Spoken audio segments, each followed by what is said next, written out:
Dobro veče, dobrodošli u Veče sa Ivanom Ivanovićem.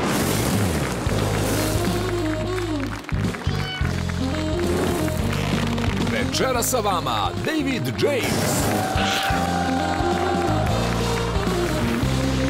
Zabavlja vas Ana Štajdohar sa bendom.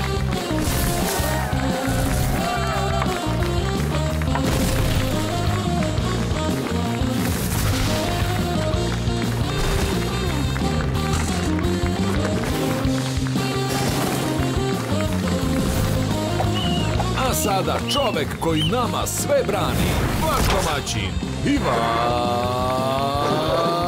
Ivanović!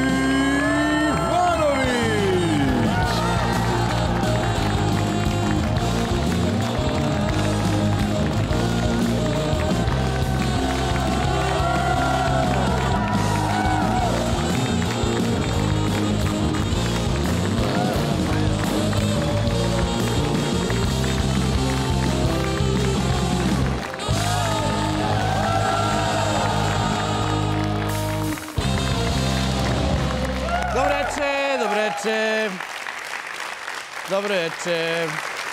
Dobro, krećemo od sporta kao i uvek. Crvena zvezda pobedila Partizan 4-0 na derbiju na njihovom stadionu. To je najveća pobeda ikada. Ja čestitam. Žao mi zbog svega što se dešavalo. Evo, Kića se smeje kao, važno. Pa nije, ali jeste mi žao, brate, realno. Žao mi je zbog Stanoja i generalno volio bi da je bilo puno sve i da smo ih onda drknuli 4-0, znaš. A ovako je malo ko da... Ali dobro, šta se radi? U svakom slučaju, ja ne želim... Idemo dalje. Ne, brate, što god da kažem, bit će pogrešno. Znaš, ako nešto kad im kažeš lepo, oni su u fazonu, šta ti svinjo ciganska ima nama da... Znaš, ne zna čovjek šta da radi s njima, brate. Tako da idemo na ove druge stvari koje nisu iz sporta. U svakom slučaju čestita, 4-0 ozbiljna stvar. Da je... Da.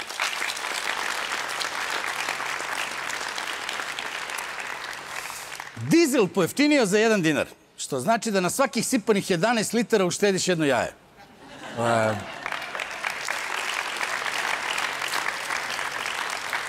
Ne znam da ste primetili da u 2 obraćanja tome Mone jaje je otišlo sa 11 na 11,5 dinara.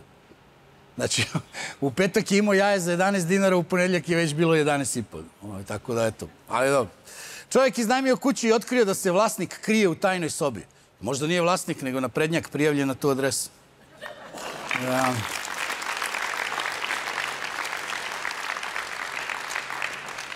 Zašto je najbolje da spavate na boku? Pa kad spavam na stomaku, glava mi ne dodiruje jastuk. Se majke mi sve nešto... Moram ovako da spavam. Voda postaje stvar prestiža i luksuza, ali skromni Zrenjaninci žive neopterećeni tim sranjima. Oni su ono... Njima je sve okej, nema drame. Veoma važna vest, žene otkrile idealnu veličinu penisa. To znaju, a koji prekidači za brisače, koji za migavac, to malo teže je.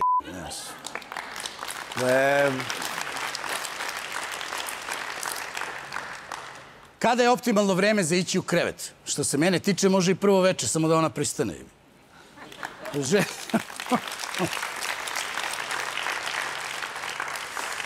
Najvažnija vest iz mog ugla gledano, žene otkrile idealnu veličinu penisa 14 cm.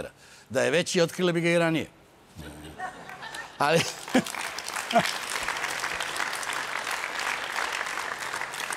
Inače, kad god kažeš ovo ljudima kao da je, kao sad to je pisalo u novinama, znači ništa ja ne izmišljam.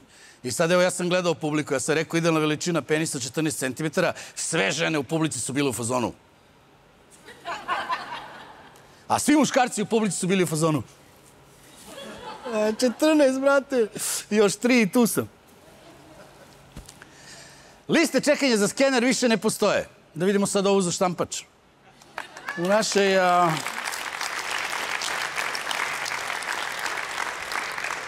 U našoj zemlji od visokog krvnog pritiska duplo više oboljevaju dečaci, što dosta govori o devojčicama.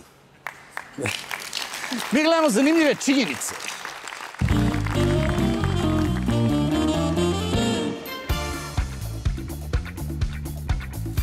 Stigla je Kasandra u Srbiju, tako da smo kompletirali cirkus. Kanadski naučnici su dokazali da kokoška daje više jaja ako im se pušta pop muzika. Verovatno najbolje radi stih Hit me baby one more time.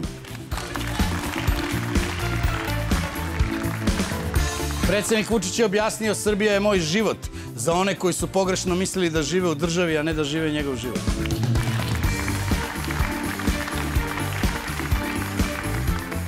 Najduži životni vek puža je 18 meseci, ali kad dosegnu tu starost ne izlaze iz kuće, teško se kreću.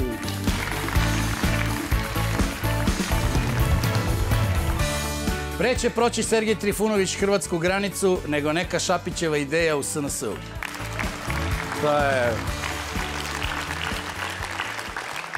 To će teško da se desi. U Britaniji oštre kazne ako se staro kauča rešite na nepropisan način. Recimo dok je deda još na njemu.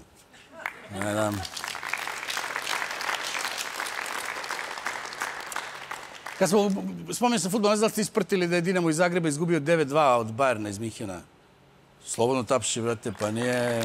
Pa ne snima se ovo u Zagrebu, brate. Posle debakla od Bajerna, Dinamo iz Zagreba trenira Srbin. Ima sada Dinamo da tera Nemce do Blajburga.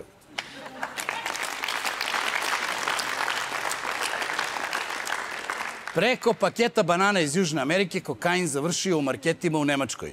To je akcija bolja cena. Tako se radi. Normalno. Ne...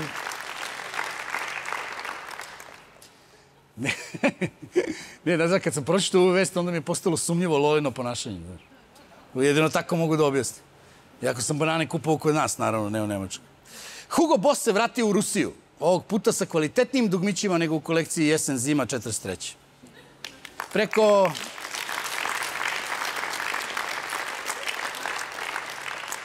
Kao što sam već rekao, preko paketa banana iz Južne Amerike kokain završio u marketima u Nemačkoj. 2 grama za doručak, siti ceo dan. Nema problema. Gledamo vesti iz budućnosti.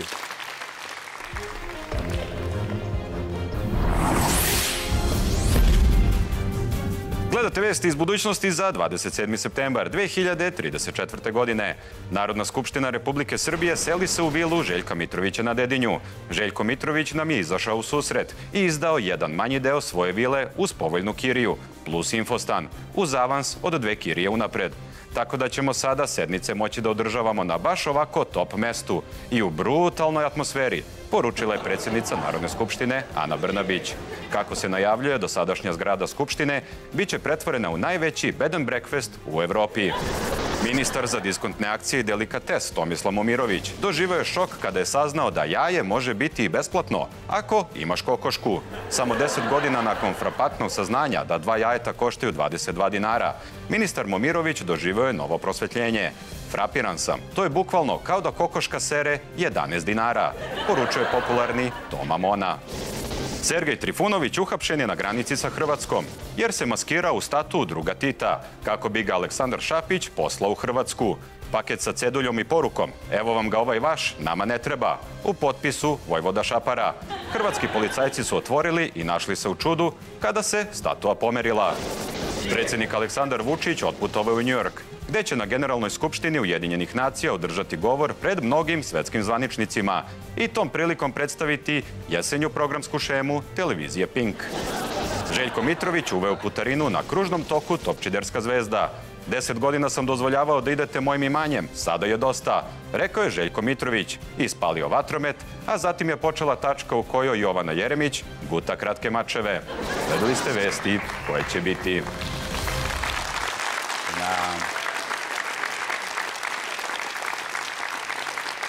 Šta je bilo zanimljivo? Maca Diskrecija kupila stan u Beogradu za keš. Nije tela se jebe s bankama i kreditima.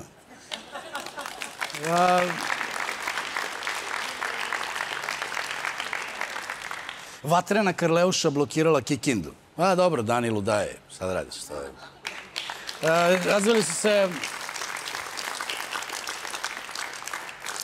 Razveli su se Jelena Karleuša i Duško Tošić. Ona je jedino kriva što je davala. Samo je davala. Maca... Ne znam da li sam rekao, Maca Diskrecija je kupila stan u Beogradu. Sad može i u njenom smeštaju.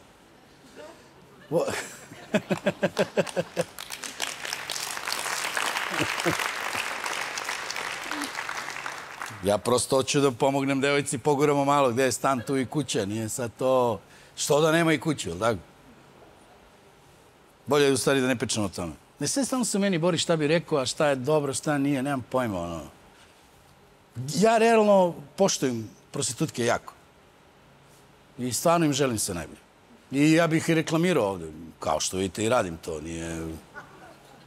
Pa što da ne, šta, na svim televizijama prostitutke najnormalnije izlaze, pričaju o svom biznisu. Ima i onaj muškarac prostitutka i on priča, ali kako zove onaj... Imali smo ga u emisiji 100 puta.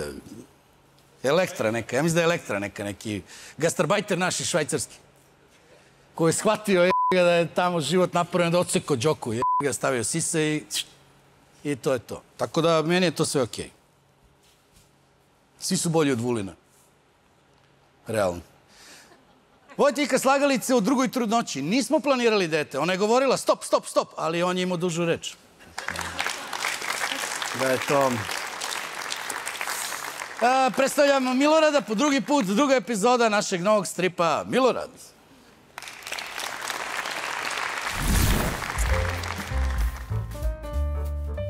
Vidi ovo, neki tenister što igra protiv Đokovića bio dopingovan. Konačno, da izbace te drogirane.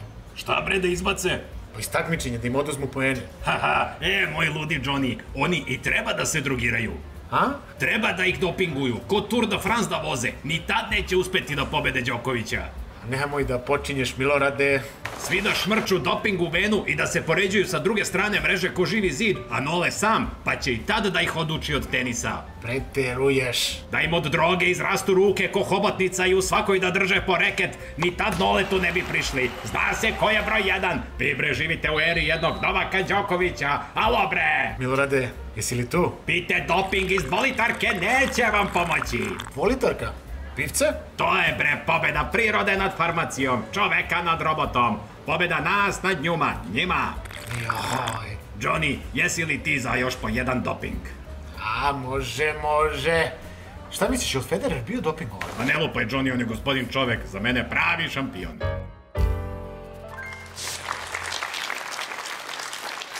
Da... Predsjednik Vučić je poručio u Njujorku, Srbija nije samo moj posao, nego moj život.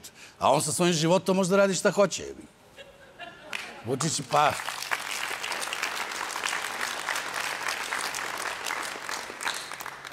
Vučić je rekao, Srbija nije samo moj posao, nego moj život. Ali ga živi, bate. I... Bilo mi inspirativno ovo, majke mi, nisam znao šta da izbacim. Ne znam da sam rekao, predsjednik Vučić izjavio, Srbija nije samo moj posao, nego moj život. Lepo, nego daj da vidimo čiji je posao, Buraziru, da sredimo ovaj haos. Ne može ovako da... On je zapalio u Njujork, prvo je rekao opoziciji, vi ne smete sa mnom u parlament ili bi se razvalio kao Panta Pitu i seo avion i otišao u Njujork dok je sednica u Skupštini. Ja mislim da je... Sme to se kaže ovdje u Blicu. Jesi pitao da li smemo da... A? Kaži pa ćemo da vidimo šta. Zašto su mi rekli za sada da ovde ne sme se psuje? I morao sam da biram sada da li da izbacim Vučića ili psovke iz emisije. I kao što ste mogli večeras da vidite, još nisam odlučio. Gledamo Dnevnik malog Aleka.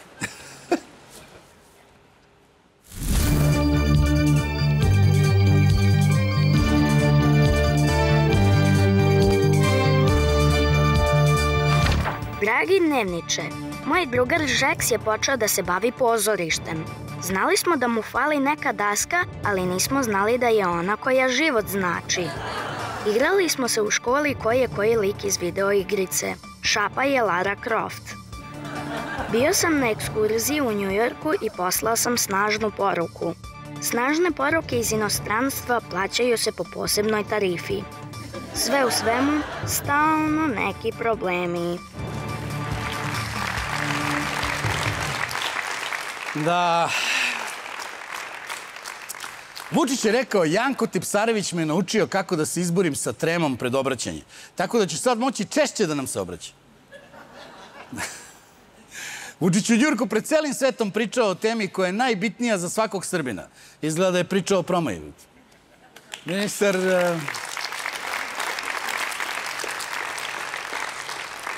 A znaš ono kao dear friends, all do ovdje u pičku. Ministar Toma Momirović, uzeo sam da pravim palačinke, nisam uspio da napravim ni jednu. I eto kako su izabrali Vučića da ih vodi. Koje...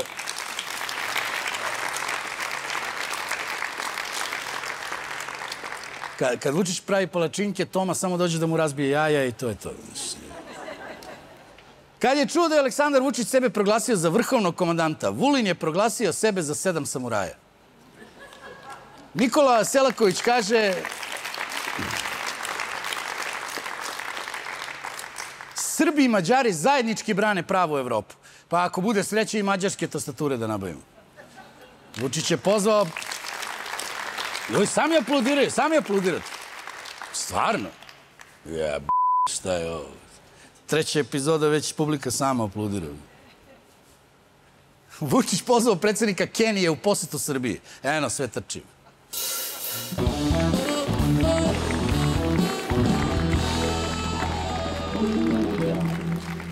Kao što znate, pratimo aktivnosti našeg predsjednika i to sve prikazujemo u rubrici Žurnal.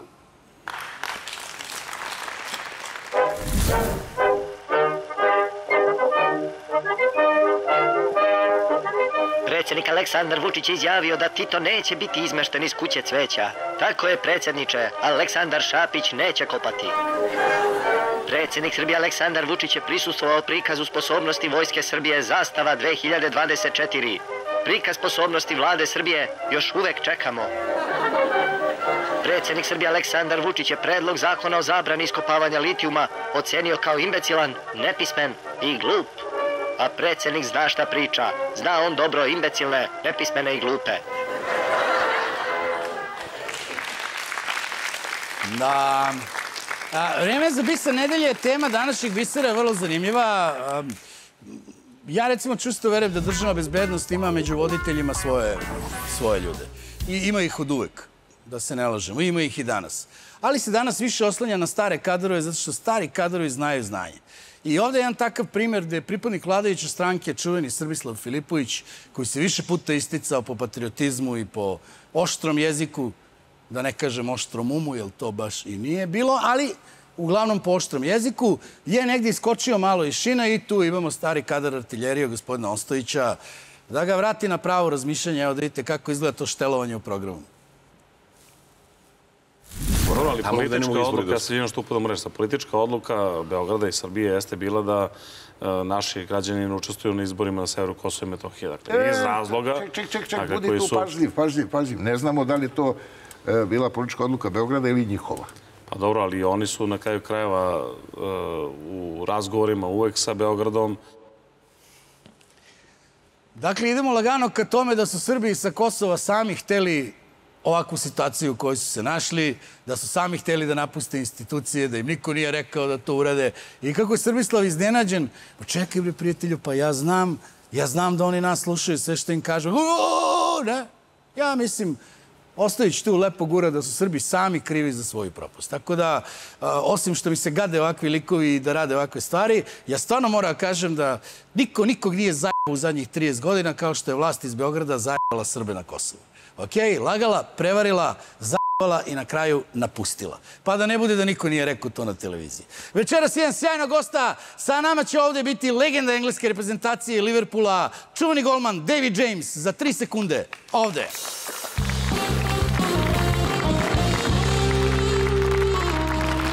Dobro, hvala Bane. Hvala Bane na ovom divnom spontanom aplauzu. Ako budeš te odradiš neke mitingi, imam tezgu za tebe. Treba im prosto neko ko razume moment da, znaš. Večera sa nama sjajan gost. Legenda engleskog fudbala, Liverpoola, Aston Ville, Portsmoutha i mnogih drugih klubova. Čuveni golman David James.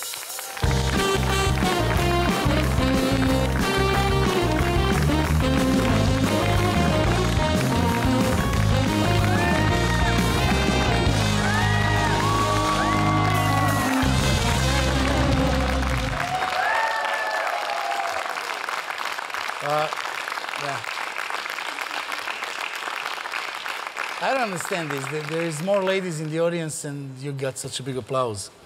What? Stravo. Thank you. Okay, welcome to my show. Good to see you. Actually, I didn't ask you the most important question. Should I call you Mr. James or David? What do you prefer? You can call me anything you want except for dodgy keeper. Okay. I had too much of that. I have to say, I'm so glad to be on the show. I've seen many clips and many guests, and I feel privileged to be here. Thank you. Thank you very much. Believe me, the privilege is mine. Don't doubt in that at all. Usually, you know, when you have in the studio such a big football star like you are, then you don't know where to start and what to ask first, and etc., etc. So let's start from the reason why you are in Belgrade.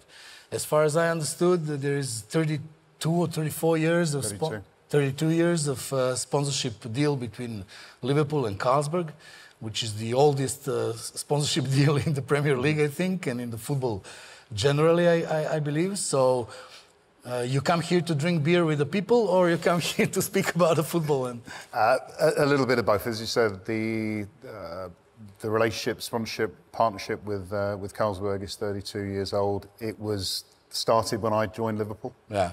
So it's not that old. But what's wonderful about it is, I mean, they've recently signed a 10-year extension to that relationship, that partnership. Nice, yeah. You have one of the biggest clubs in the world with one of the biggest beer manufacturers. Probably. Probably, yes. And he's good. But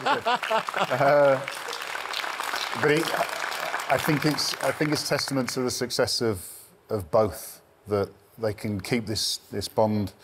It's almost like family, isn't it? Yeah. And I think as many Liverpool fans I know around the world, and I have many Serbian friends who also support Liverpool, of course. I don't know if you know, but you have a lot of supporters in Serbia. Absolutely, and I will meet loads tonight, which will be a fantastic experience. But if you often get in these conversations about what the best moment for them as a Liverpool supporter was, or their best memory, and quite often, you know, Istanbul comes up in conversation, but who's there? Yeah, Carlsberg. Well, actually, we had a very interesting competition here in Serbia. Which TV host will get to do the interview with you? Okay. And basically, since I managed to drink 28 beers, I won the competition. The other guys 28? It's a joke, don't worry. It was your day off? No. 28, I didn't do that for a long time, like 3 weeks. It just didn't happen, you know. It's my summer passion. But when I work, I don't drink, you know. That's the rule that I applied, and I assume it's very similar to the professional players, you know. I think more so today than perhaps when I started my career. But can we call them old days? No. 90s, let's say 90s, huh? The 90s, yeah. The 90s. I get sensitive when people talk about modern football as if everything else was different. And what it is, it's an evolution and progression. There's little bits from the time that I started which are still applied today, and people are trying to work out the perfect mixture. But yeah, it's in the 90s. It gets improved from season to season, that's for sure. We can say that. I mean, especially the conditions for the players. I think that they have much better life today than it was in 92, 93, 95, except for the fun parts. Yeah. I mean, you used to drink beer after the game in the dressing room. I saw all these documentaries that you see. You see that after the game, it was normal to have 2 packs of beer in the dressing room, and like. I'm not saying that there was a competition. The first player to the bar would win the first beer, whatever. But cultures have changed, and I think you say it's easier. I think in some ways it's become much more difficult. I think not easier. Maybe that's the wrong word, but I don't know. There is a more care about the players themselves. You know, in the past, how I saw it. It's like you go there, you fight like a knight, and nobody gives a damn about your problems, troubles, whatever. I saw a documentary that when Arsene Wenger came to the Premier League, the biggest achievement was changing the food. You know, so think about that. Yeah. That there is the entire industry thinking about what players should eat, drink, how to sleep, what to do and what not to do in order to perform the best, and then he has a psychologist and everything to take care about him and la la la la la, and you had to do it all by yourself. Yeah. So, Ivan is painting a wonderful picture of professional football today, as if it's very easy. I'm a fan. What can I do? You know. give me the truth. So if you think that they have all this at their disposal, the only problem they have is playing well. No. They have no excuses. No. Back in the 90s, we might have had an excuse that we actually went out a few days earlier and we had this and we didn't have that. If you look, and I'm sure that there are either people who have relatives, children, whatever, who want to get into the professional game, how difficult it is even at grassroots level to be able to get into football now, whereas it seemed a lot easier back in the day. The pressures are different and everything is measured. It's because of the money, or there is some other reason? Because the best teams do it, and everyone wants to be the best, so everyone does the same. I had a sports psychologist. When I was playing, it fundamentally changed my game. Not that I actually focused too much on the... But you paid for it, not the club. Yeah? Yes. I wouldn't trust the club psychologist. So probably when you came inside the club and you said I need a psychologist, they were like, "I got." Yeah, you know. But I still think there's an element to that. Yeah. You know, catch the ball and don't give me that. You know, it's like this is what I was saying about. You know, it's I'm totally for it, and I think that the players should have all kinds of help that they need in order to perform the best performance, and this should be the main issue for them. You know, but. Generally, the football is... I think we all tell stories about the football because we watch it every day, but we don't know nothing about it, actually, me. As a person who's consuming the Premier League or other competitions, you know, it's all about my expectations, and I doubt this and that, but basically, I don't know the real situation. This is why I always use people like you to get... the real atmosphere, to see what it is like. Yeah, I think the easiest takeaway is that no matter who they are still human. Yeah. And they still have human flaws. Yes, of course. Speaking about that, England on the European Championship. Okay. I'll tell you my scale. I always support Serbia, of course. Of course. And then I support... Somebody will kill me now. Italy. Okay, I like Italy. I don't know why.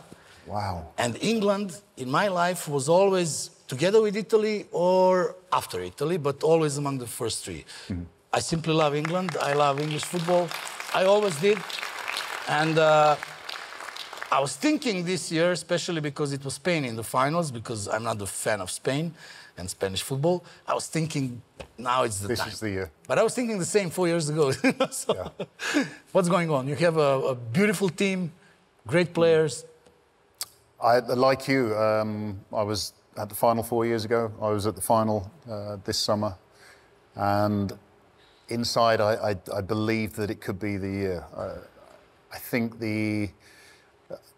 to give credit to Spain, no one... No, of course they played. Well, no one expected them to, first of all, win it. But when you look at a team to go into the Euros, win every game. First time any team, any national team... Nobody was even close to disturb them, you know? The model which they ended up with, De La Fuente and some young players, I mean, Yamal. Yeah.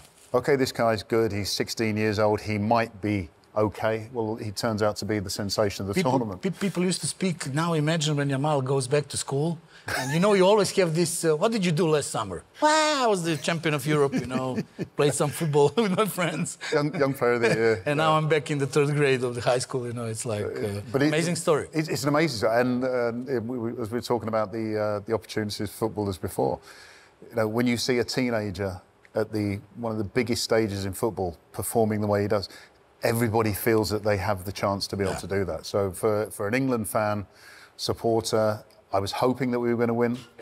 But when you saw Spain, I mean, I'll bore you with detail. Against Germany, they scored in the last couple of minutes. Against England, they scored in the last couple of minutes. There was a mentality in that Spanish side that... It was like a perfect machine, I think, you know? It's maybe less beautiful moves than we used to see in Spain in the past, but the machine was just perfect, you know. They really know what to do, when to do, who's standing where.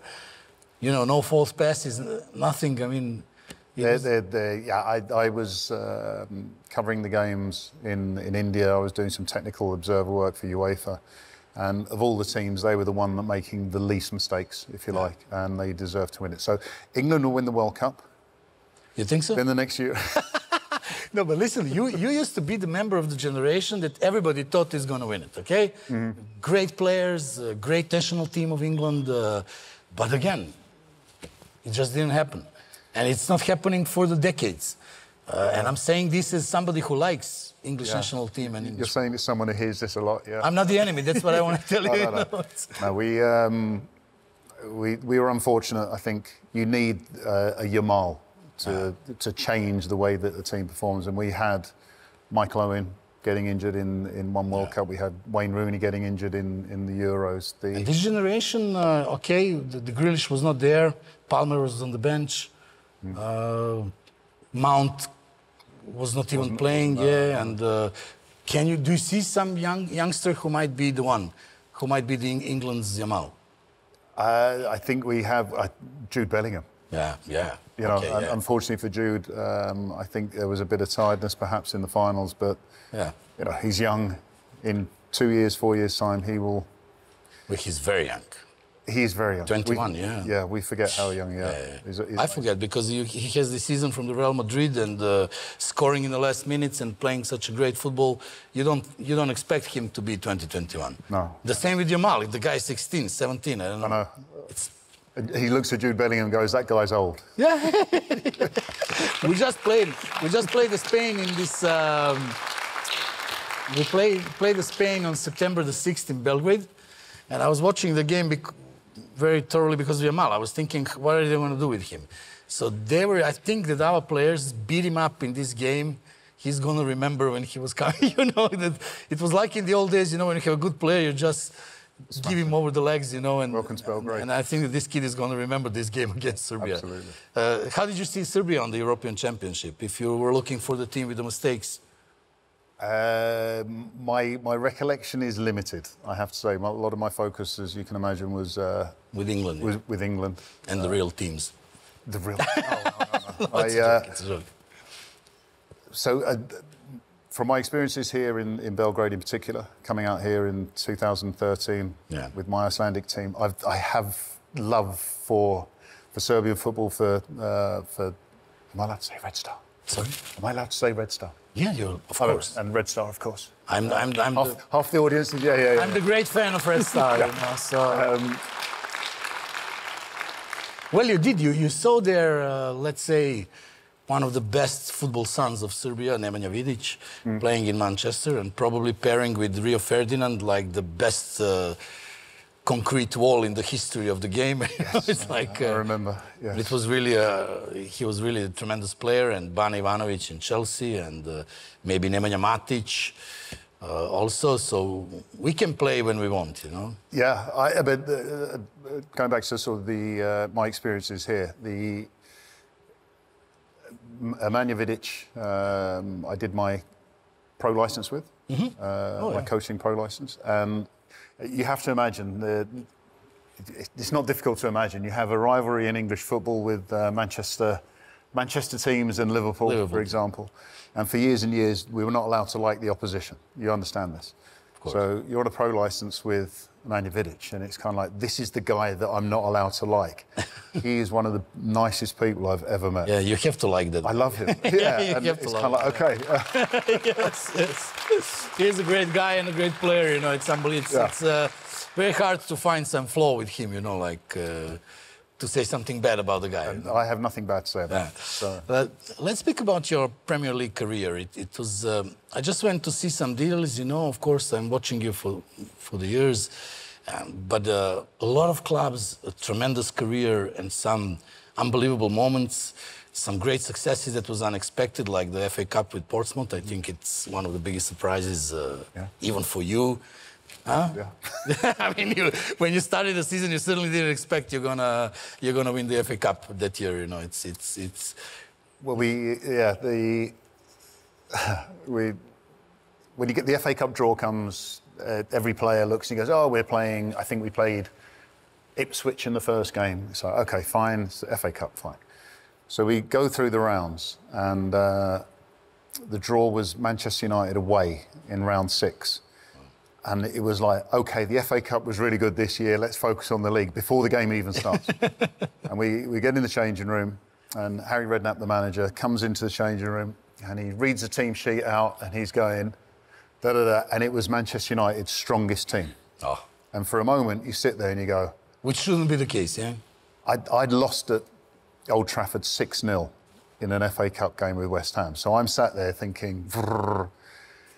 And then after a couple of minutes, it was like, well, actually, it can't get any worse than this. This is their best team. We had goal line clearances. We ended up with the goalkeeper being sent off. We ended up scoring a winning penalty in the 85th, 86th minute with Rio Ferdinand in goal. I tell you, Rio Ferdinand is a better defender than he is goalkeeper.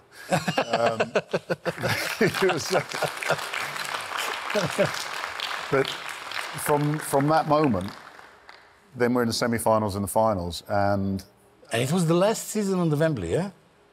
Sorry? It was the last season on the old Wembley Stadium. No, that was with Aston Villa in 2000.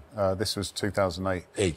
But did you play the last season on the old Wembley, the finals? Yeah, that wasn't so good. Yeah, we'll skip that. We'll skip that part. Let's skip that part. Okay. I just want to ask you about the stadium, not about the game. I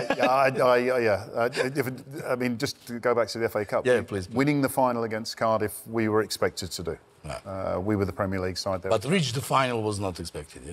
But you know the thing, and it's difficult when you play football. We have a band here, and hopefully the band will understand this. Sometimes you do your thing and you don't fully understand. You can see the appreciation of the audience, but you don't fully understand it. And from one place to another, it might change, whatever. So we win the final. Portsmouth fans are really happy, hooray, you know, but we should have won the final. There was no real surprise. No. The following day, we did a tour around Portsmouth celebration of the trophy. Just to get some understanding for you guys who don't know anything about Portsmouth or Southsea, the population of the area is around 200,000. We go through Portsmouth town centre, there is no one in the town centre, and I thought, OK, Portsmouth fans aren't really bothered about winning the trophy. And we turn onto Southsea Common, and there are 200,000 people. Everybody turned up to celebrate. And I said, to try and understand that, you never get the full population of anywhere celebrating Liverpool's success, Arsenal match, whatever. And this was everybody. And that's what winning the trophy meant. And then all of a sudden it was like, actually, this is what we do. We don't just play football, we do this for our people. And it was a huge thing for you personally as well. That was better than winning the trophy, but we had to win the trophy for that to happen. Yeah. And, you know, coming here even for Carlsberg and Liverpool and meeting and speaking to Serbian supporters of Liverpool, I've experienced this now since I've stopped playing, to be able to go around the world. Yeah. And people talk about passion, as if you have to be at Anfield to be passionate about supporting Liverpool. I know there are a lot of guys here who support Liverpool who've never been to Anfield. Yeah, listen, in all of my conversations about the Liverpool, people have a strong wish to be there just to hear the song at the beginning, OK? It's not even about the game.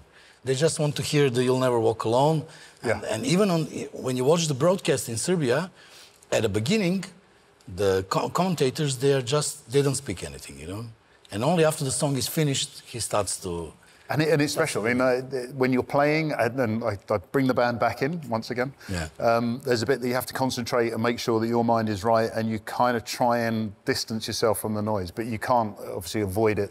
No. But going back to Anfield, that's the moment. It's kind of like, hang on, let's just focus at the Kop and listen to this noise, and the atmosphere is absolutely superb.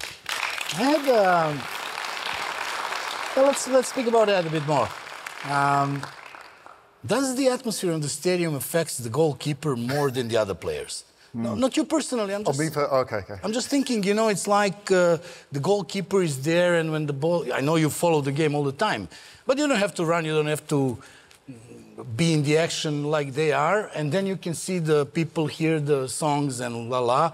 Does it affect you more than, let's say, the midfielder who's like 30 kilometers running and just keeping eyes on the ball and finding people to pass them or whatever? What's interesting right at the beginning there, when you're talking about the opportunities or the facilities at players' disposal, the sports psychology bit for me was the biggest thing. Because on one day I'll be in front of 20,000 people, there'll be the away fans shouting loads of abuse. I didn't care. Yeah. And another day I'm in front of 2,000 people and one guy saying something and I'll be like, come on, mate, come on. And I had to learn how to kind of make that barrier. And I think this is where... How did you do it? I'm not sure if you're familiar with imagery training. Yeah. Where you imagine before you perform what you're going to do. Yeah. I visualised the opposition fans giving me abuse. So when I was on the field, it'd be like, OK, I've done that already, don't worry about it. Whereas before, it used to become, right at the beginning, it used to become sometimes personal. And like you said, you can't get away from the... you can't really stand on the halfway line just to avoid the abuse. But it is an interesting thing. I mean, again, I go back to playing here with EBVAF. We played in front of 800 people. Wow. On a good game, we might play in front of 1,200. And we come to the American R and we're playing in front of 30,000 people. And all of a sudden you can look at our players and it's a life-changing experience. And then all of a sudden, as the experienced player, you have to be on your game. People like to say that it's all about the money in football. Of course, the money is very important. But I'm 50, I'm watching football since I was 3. And I still don't believe that it's all just about the money. I think that this fire that players have in themselves and the supporters and the coaches and everything, it's still a very important component of the game. So can we agree on that? Yeah, absolutely. It sounds a little bit deep, but I would argue that if money was going to ruin a player, then it would ruin them as a young player. Yeah.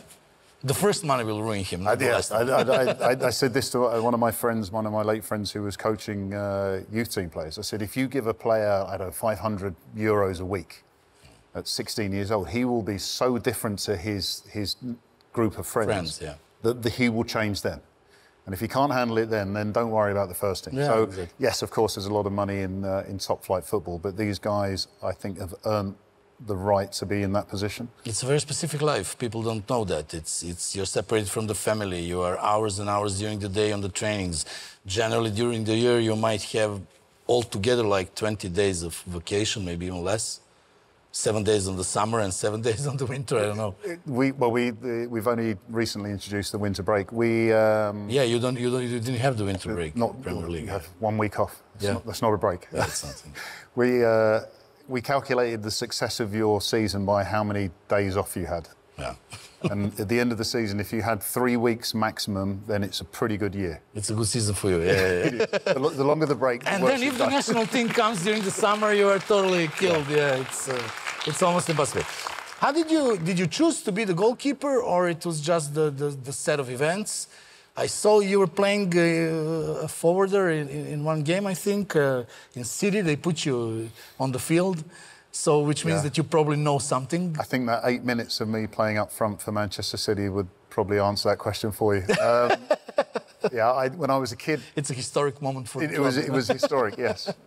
As a kid, I didn't know anything about football. I stood on the field, no one passed me the ball, and the guy in goal kept letting the ball in, and I thought maybe I could do better than him. I went in there, stopped a few shots, and that's it. The rest was history, yeah. Because it's when I speak with the goalkeepers, it's a very strange thing.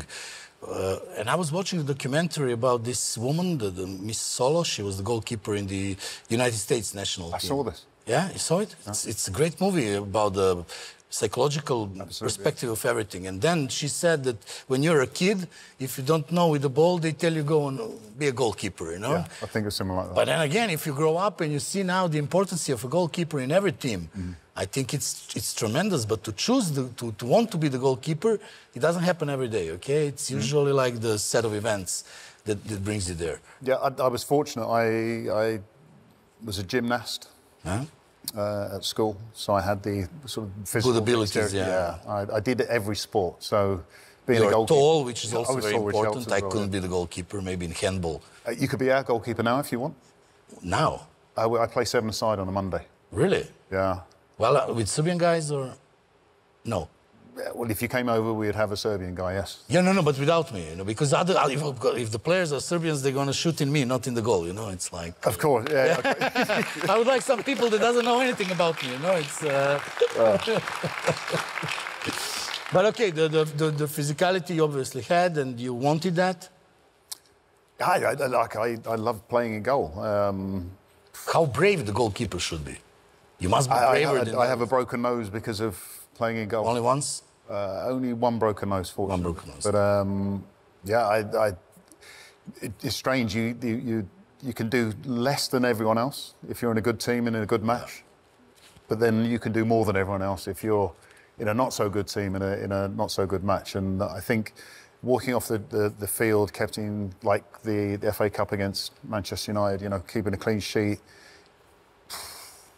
And you did some records with the clean sheet, I think, yeah? Yeah. About the number of games that you didn't get the goal or whatever. I mean, yeah, I had I can't remember what the number is now. The record for the clean sheets in the Premier League. I think it was 100 too many weeks. I found it on the Wikipedia, but I don't want to make a mistake. I can't add to it now. Maybe 169, something like this. Yeah. And then Petr decided to break that. Yeah, I mean, the guy's good. Yeah, I mean, how do you feel when somebody breaks your record? Are you like? At first, I hoped that he would sign for a team in Europe, so I could keep the record. But in the end, I think records are there to be broken. And there was one time, funnily enough, when I was playing that I would break 2 records every game: appearance record and the clean sheet record. But if I let a goal in, then I would continue the most goals let in record. So every game was a So you choose your own records. You choose your own records, yeah? And you said a minute ago about this. There is an interesting thing when a goalkeeper is making a mistake. It is just so obvious, you know. It's like, I mean, the midfielder I never made any mistakes. No, I'm not speaking about you. I'm speaking about the goalkeepers that are making mistakes. Try to analyze without interfering yourself in the story. You know, the midfielder can make 6 mistakes per game. Nobody knows. If he didn't miss the goal, if it was the pass mistake or whatever, or with the head on a side, nobody say nothing, you know. But the goalkeeper, I mean, even the smallest mistakes that doesn't bring to the goal situation, they're immediately, look at him, what he's doing, catch the fucking ball, you know, it's like, did you feel that pressure, you know? It's because I have a friend who's playing football and he says that the most important thing, just don't have the yellow sneakers. And even if you miss, people will forget until the end of the game. But if you have the yellow sneakers, they're going to say the guy in the yellow, you know. But the goalkeeper is the yellow sneaker himself. He cannot... He can't hide. Yeah. Yeah, of course, I mean, there was always pressure. And I think... I tried, when you're playing again, you're stuck in this little bubble, if you like. Yeah. When you step away from it, you realise that if you see highlights of football, and today we talked about this in our friend's restaurant last night. Yeah. So many people get their football on 3-minute clips. Well, if you've conceded a goal and you've made a mistake, then that will be on the 3-minute clip. They won't show the 10 saves that you made in the game. They'll just show the goal. And this is the thing that gets repeated and repeated and repeated. So, in a way, the mistakes are crucial, but they become much more profound. So, yeah, because just don't watch the clips. People are not aware how hard it is because not many people had the opportunity to go on the field and stand on the goal line, you know, and then you see the goal.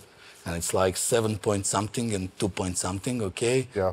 It is so huge. It's bigger than all of this here. So it's because you are the big guys, and when you watch the game, you see the goalkeeper is fulfilling the space. You know, he looks so big, but basically it's very hard to stop the ball. You need to see it and then to recognize and then to jump. Ivan, I tell you what, there were days when I was playing that I would go in this big goal, and I would just feel like no one is ever going to score. No. It wasn't big enough. It was just, I would save everything. Self-confidence. And there were days where it felt like it was 20 feet tall and 15 metres wide, and it didn't matter who shot, it would go in. So it's just that energy when you get out there. Head and heart, yeah?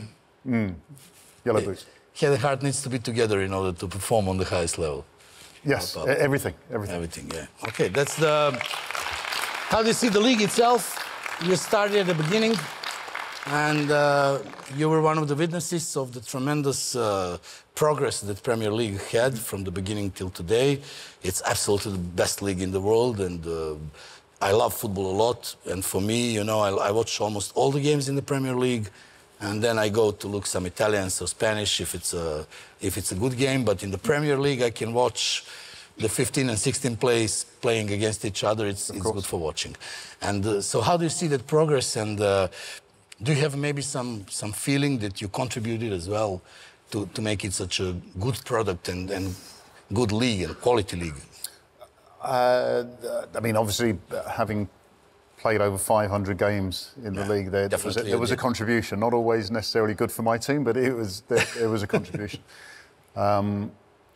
I think what the league has done, as I say, coming out and speaking with Liverpool supporters last night from Serbia who've not been to Anfield, they've utilised technology. They've used technology in the best way. We have the opportunity, to watch the games on the phone. What often is said to me is about the passion, as I say, of supporters. And the traditional value of passion is the guy who goes to the game. Yeah. I've been around the world. I've been in Asia, for example, the Americas, whatever, and met supporters of Liverpool Football Club who have the same passion without ever having been to Anfield. And to be able to translate that is an amazing thing. It is a massive club, but this has continued since the Premier League, 32 years, whatever. The league has got stronger, it's got better, the better players, if you like.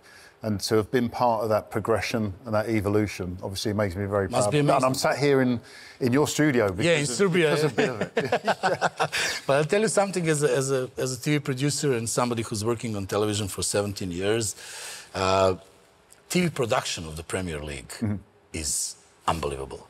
And even we guys that do the fun parts of the television or whatever, you can learn so much from watching the TV broadcast of the Premier League match.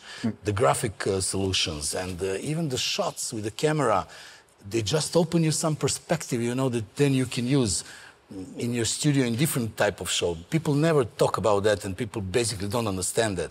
But it's such an important part. I really had a need to say this to somebody. You know, it's like who can understand? You know, I still think they miss the.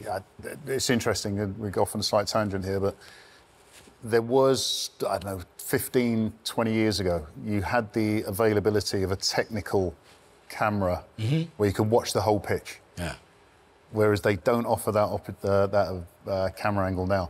For wannabe coaches and players, that is one of the best angles. Yeah, so you need to do. I'm not telling the Premier League how to do their show, but if there was a button that you could press to watch the technical view, then all of a sudden, or the tactical view, you open up a whole new world to players. But you're right. I mean, the camera angles, I think. Yeah, there was maybe one or two goals which I probably preferred if the camera angles weren't available. They were without electricity on the stadium in that moment, you know.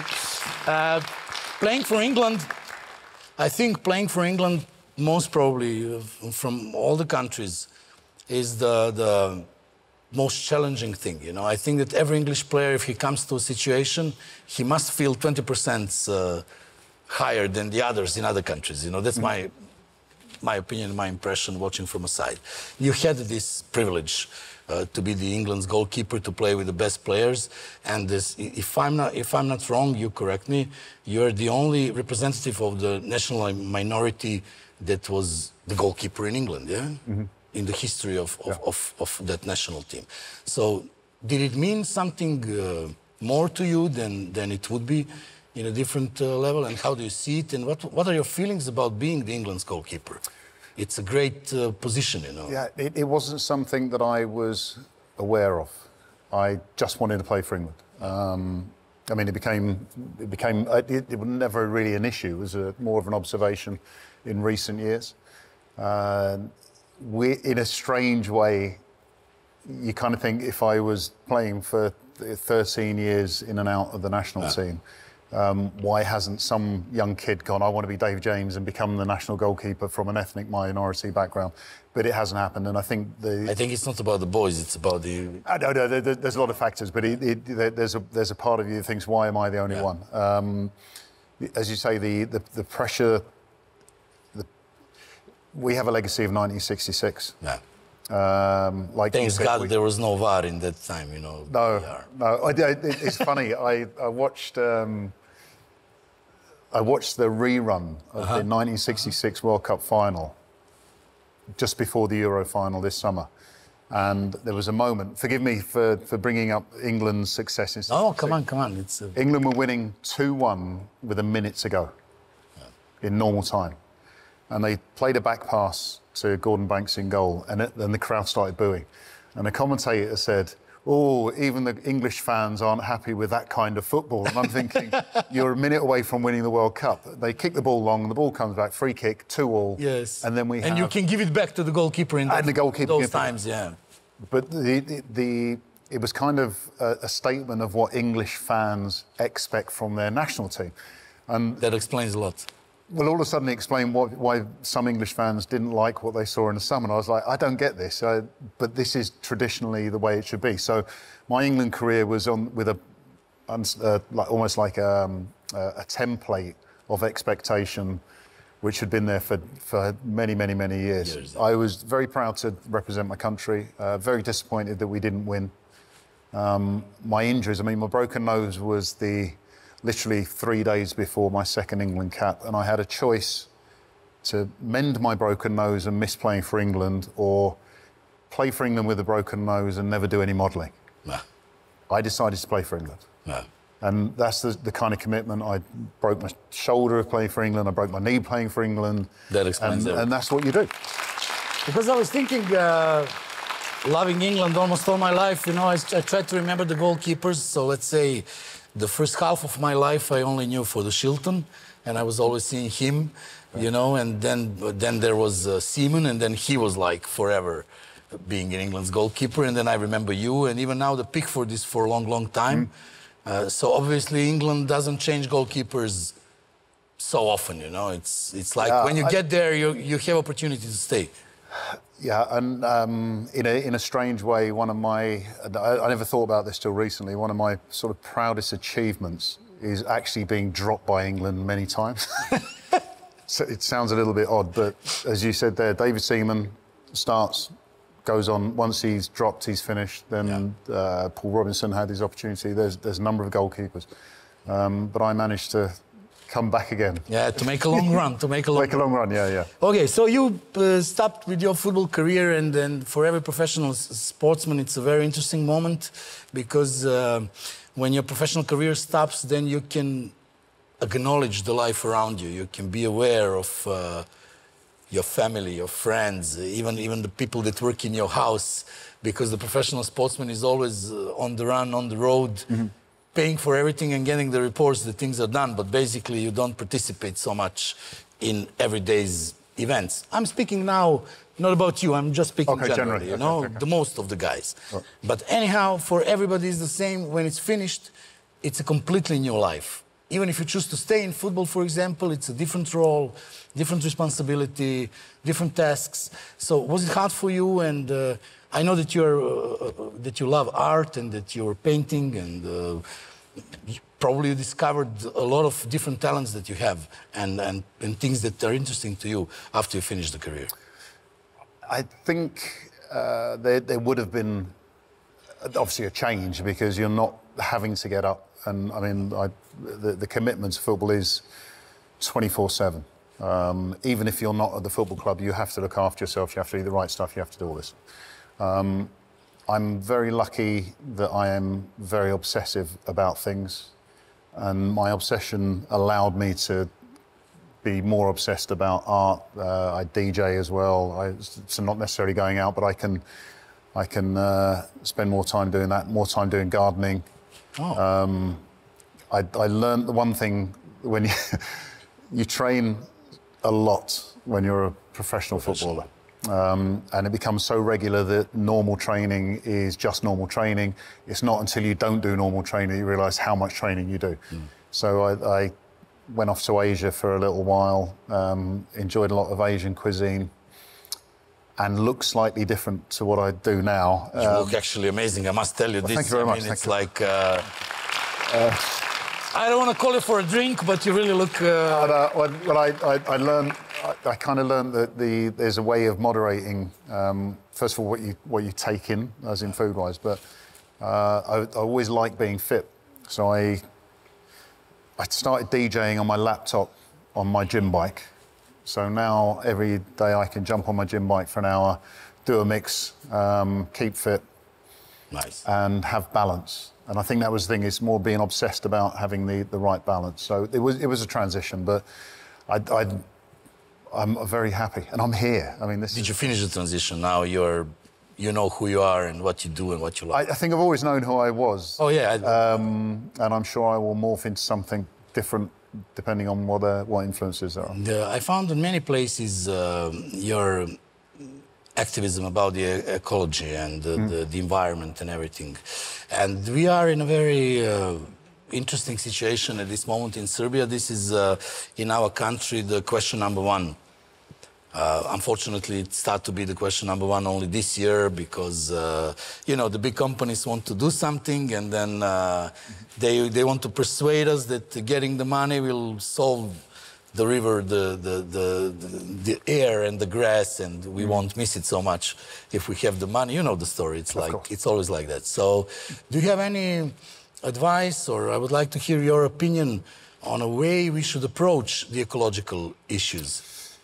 It's interesting. When I was at Portsmouth, I'd written about the environment, and this company approached me. They converted diesel engines into rapeseed, which is a zero carbon cycle. I was living in Devon. For the geography of out there, Devon is 2.5 hours from Portsmouth, and I used to drive 3 days a week to Portsmouth and back. Wow. So, yeah, I was doing a lot of travelling in a diesel car, so they converted my car. I had some wonderful experiences, like the car breaking down on the motorway, and me and my kids stood on the side of the motorway for an hour and a half waiting for a rescue van. And I thought, I don't think any other cars here are running on rapeseed. What am I doing? And I thought, well, if I don't do it, then how can I expect other people to do it? Exactly. And I had this very environmental mindset about changing the world. And then an energy company decided to apply for a coal fuel power station.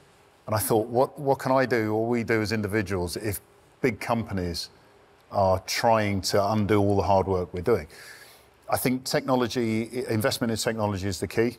There's bits that we can do, of course, but the investment in technology, I understand because I work with a company at the moment. Solar power, which is great, but there's a lot of solar panels which are not recyclable. Yes. We have to do something with it. Yeah. Okay, I think you crush them up and you use them as hardcore in making new roads, perhaps. Okay. Whatever. I don't know if it works somewhere, but now somebody should try out. But something will need to be done with these old solar panels, otherwise they become part of a problem that we're trying to erase. So I think if we can use them in some kind of construction, whatever. But the technology in solar panels now has changed, that they're creating recyclable solar panels. They're solar paint that I've heard about, which you can basically paint your house and get energy off this paint. There's a lot of innovation, but this innovation requires money. So if you're referring to companies spending money in innovation, which is going to help us, the irony, I think, to all of this is that because we have more power for free, we end up buying more stuff to use. Yeah. And it's like, this isn't an opportunity to create more. This is actually an opportunity to keep a stability in life. Yeah. So it's like to educate people. Yeah, and just if I can bring football back into this. Of course.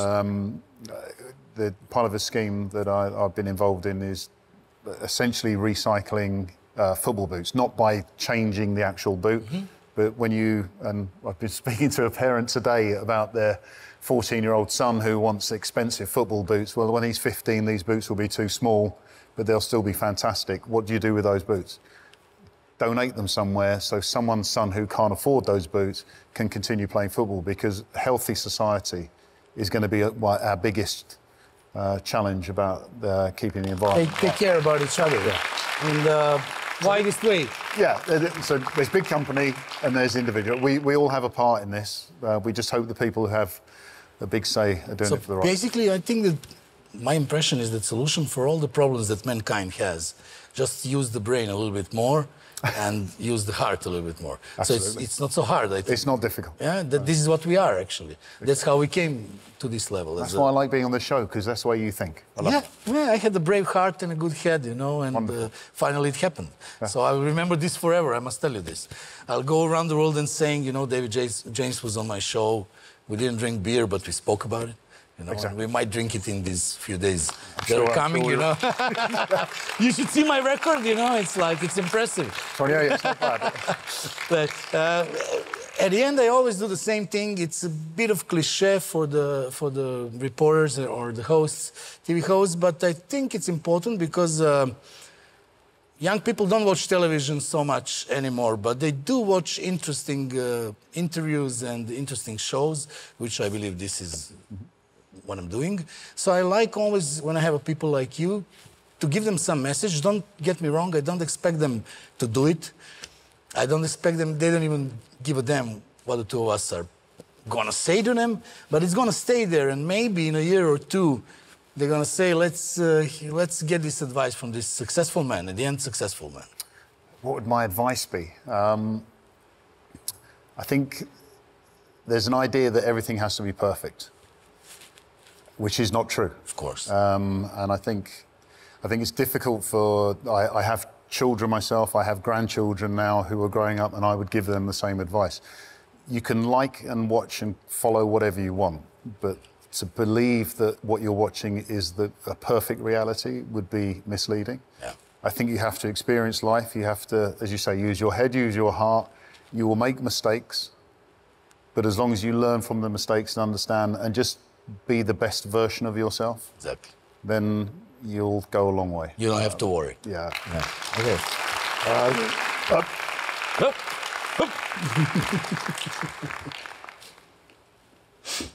Can we edit him out? Yeah, don't worry. You could... Okay. Just pretend this was but people know him. Listen, he's my sidekick. Everybody. Oh, is he? Okay, that's fine. If you go with him on the street, they're going to take pictures with him. Okay. Believe me. Ivan, he's a lousy sidekick, but never mind. Can I present you with this gift as a thank you for inviting me onto the show? No, thank you so much. I mean, having the jersey is like, you know. Thanks a lot. Thank you very much. Really. Thanks a lot. Wow. It's nice. I think I've got the right size. Yes, that's good. This is good. Yeah, it's long enough, but for the wide, you know, it's like I'm going to give my best to manage to fit into this. You'll be fine. Into this jersey. Thanks a lot. It was really a great pleasure for me, and I'm a big fan of football generally, the Premier League especially. I was watching you a billion times. Having you in the studio was a great thing for me. Finding out that you're such a great and happy person, it's even better, you know. So I wish you all the best, Godspeed, and everything, you know, and to you and to your family. Thank you. Thanks a lot. Ostanite sa nama, dolaze moji komičari, čisto da im pokažem šta sam dobio na poklon.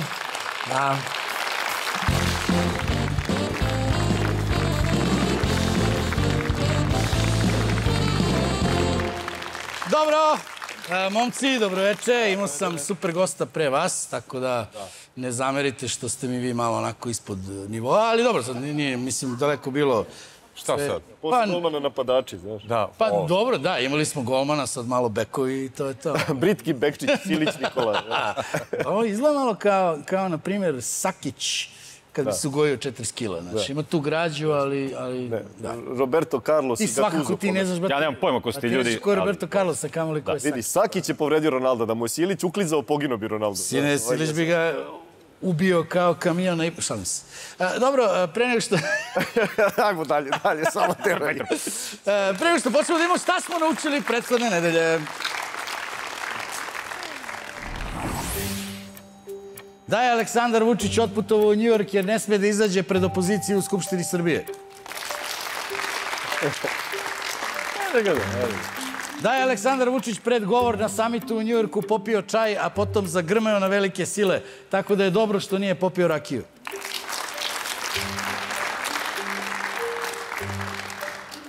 Da, Šapić ne može da preseli Tita sa Dedinja, ali se ruši hotel Jugoslavija, pa bar nešto. Da se Toma Momirović naljutio jer su ga svi zezeli zbog 2 jajeta, ali nije imao snage za žustriji odgovor jer je doručkovao samo 2 jajeta. Da je predsjednik Vučić govorio protiv woke pokreta jer on ne može da se probudi kad nikad i ne spava. Pa, normalno, tako? To je dobro.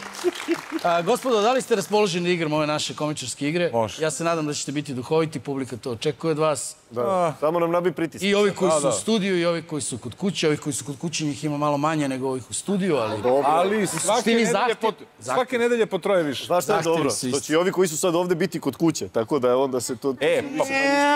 Pa kud se toga nisam setio. To ti oni kaže, ovi koji su ovde svi ne gledaju kod kuće. Da, to mi je jasno. Jel vi svi imate, ima neko SBB od vas? Ima SBB, vidiš. Kao izađi napolje. Znači, suštinski vi dolazite na snimanje da biste znali šta se desilo, jer u suprotnom ne biste mogli gledati. Tako. Ako vam je cimanje, poslaćemo vam scenariju mailom. I snimaju telefonom i izbacuju piratske kopije. Možemo na WhatsApp da im pustimo ove naše. Šali se, ne, može se gleda preko aplikacije Blitz TV, koja je vrlo jednostavna za korišćenje ako imate Android, ove pametne televizor ili telefon. Stvarno je neviđeno jednostavno i onda vam treba samo Wi-Fi. Još uvijek može da se gleda uživo preko portala blitz.rs, imate link i imate naš YouTube kanal, normalno, Veče s Ivanom Ivanovićem. Ko želi da gleda uopšte ove mentole, eto može da... I na OnlyFans idu najbolji delovi. I na OnlyFans imaju samo Bana i Điđa, to je neki pilot projekat. Ali pogledajte! Da. I to vam je povoljno, to je $9 mesečno. $9 mesečno i ponekad im gostuje i Silić, eto, to je... Dobro, igrat ćemo rečenice. Da bi igra bila regularna, neophodno je da Bane unese mikrofon i zato sada... Bane unosi mikrofon!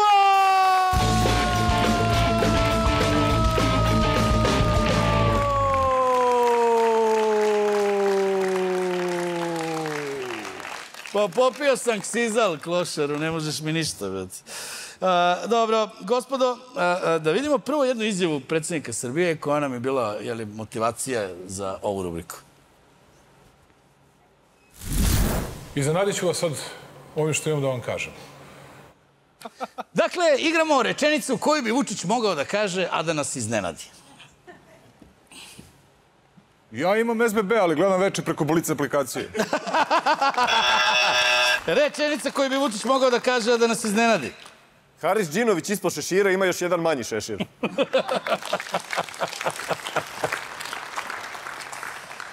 Pratim Slobu Georgijeva na Twitteru. Sve je u pravu, čovek. Rečenica koju bi Vučić mogao da kaže, a da nas iznenadi. Ponekad kad želim da se opustim, prigušim svetlo, sipam sebi čašu vina i pustim Vesića kako peva na kineskom. Rečenica koju bi Vučić mogao da kaže... Ne, bre, ni vidio. Nemoj da se jebate, šta ti je. Bu. Rečenica koju bi Vučić mogao da kaže, da nas iznenadi.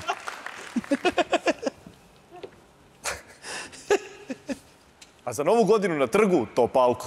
Yeah!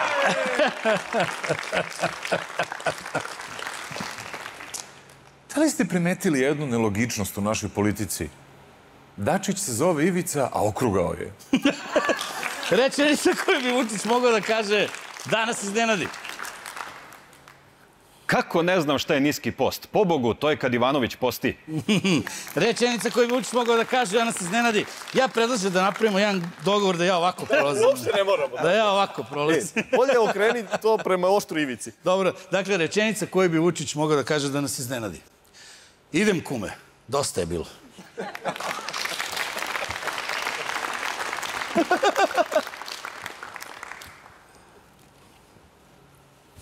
Dobar je Šapić. Rečenica koju bi Vučić mogao da kaže, da nas iznenadi. Dobroveče, dobroveče. Drago mi je da sam u studiju N1. Imaš još, a? Ajde. Kad da izjave Tomam, ona samo otvara usta, a ovaj pored je trbuhozborac. Dobro. Idemo dalje, igramo rečenicu koju možeš čuti od sujevernog lekara. Od sujevernog lekara? Da, dakle, rečenica koju možeš čuti od sujevernog lekara. Evo, noga je kao prava dok usnem u drvo. Rečenica koju možeš čuti od sujevernog lekara. Znam da je puklo slepo crevo, ali ne može danas da se radi crveno slovo.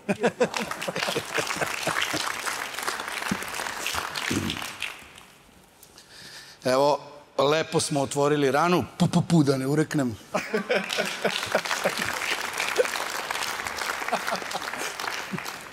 Evo vam ova brojanica, lako ćemo za sfinkter.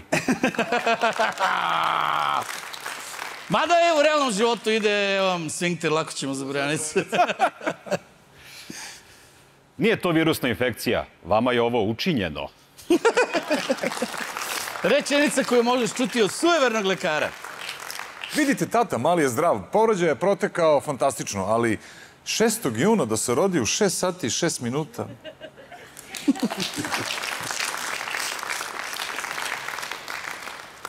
A, ne može. Zadnji put kad sam dao anesteziju, pao sam tiket. Rečenica koju možeš čuti od sujevernog lekara. Ovo ti je ko saliveno, strava.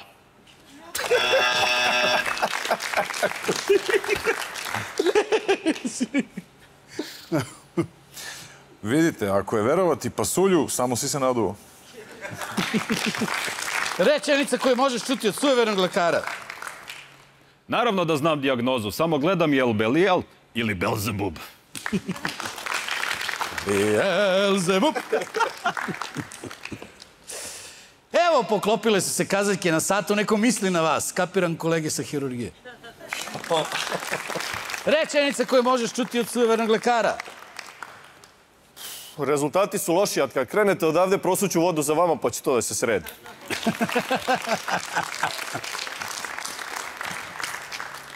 Verujte mi, bolje što ste pali sa merdevina nego da ste prošli ispod njih. Dobro, jel imamo još? To je to. Da bi igra ostala regularna, neophodno je da Bane iznese mikrofon i zato sada Bane iznosi mikrofon!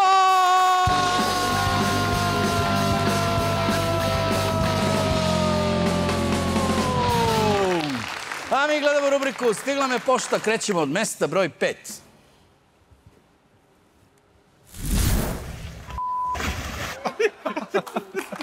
Ništa kao debeli ljudi. Mesto broj 4.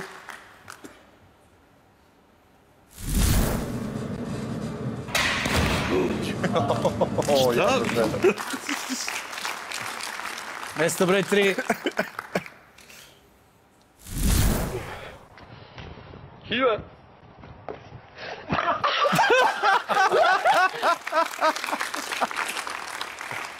Mesto broj 2. Just keep putting your... Don't tense up, man. Don't tense up, man. Where are you going? Teo pobegne od policije. Htio ga komara. Da, beži od policije. Video na filmu, znaš, kao samo poletiš kroz prozadnje. Mesto broj 1.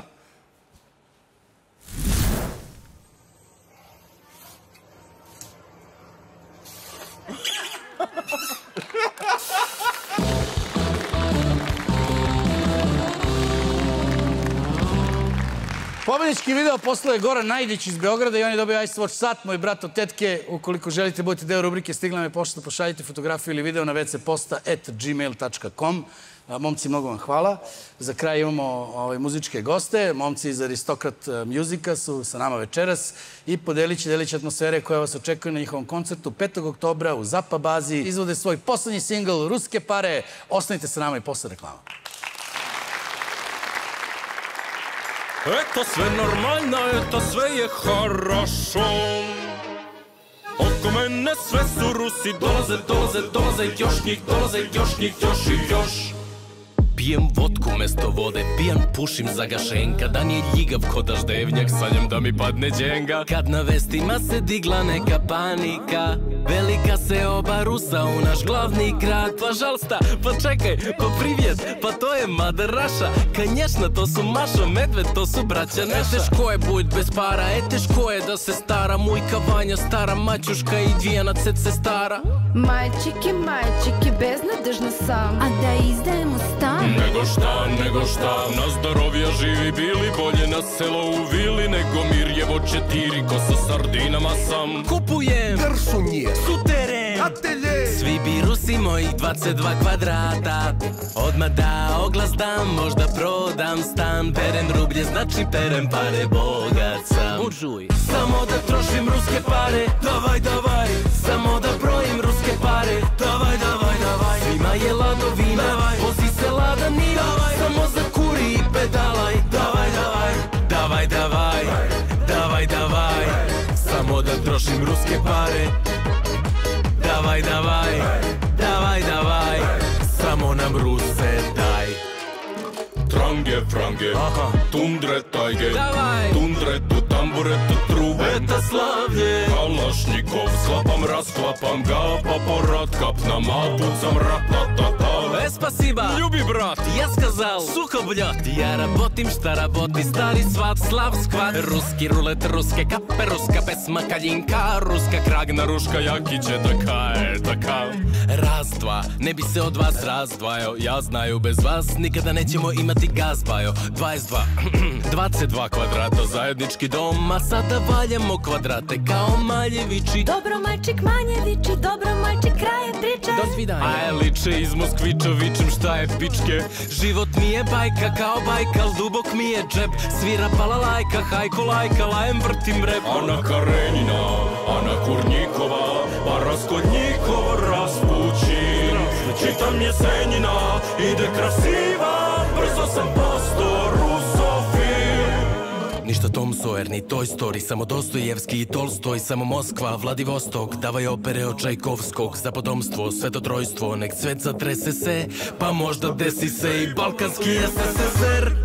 Samo da trošim ruske pare, davaj, davaj, samo da brojim ruske pare, davaj, davaj, davaj. Svima je ladovina, vozi se lada niva, samo zakuri i pedalaj, davaj, davaj, davaj, davaj, davaj, davaj, samo da trošim ruske pare. Davaj, davaj, davaj, davaj, samo nam Ruse daj. Nekad mislim da sam lud, ne znam kak men ja zovu. Vidi Pastrmka, učim azbuku, a pod jastukom je KGB.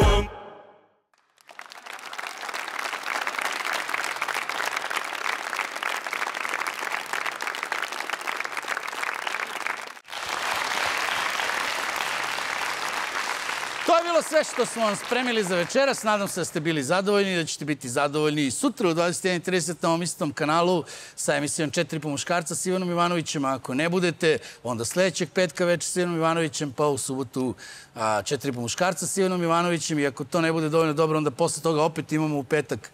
I tako 40 puta u ovoj sezoni i 40 puta u sledećoj i 40 puta u onoj tamo 3 godine. To će biti 120 puta po 2 epizode, znači ukupno 240, sad sam ko Vučić, ono, brojevi, bam, bam, bam, bam, bam.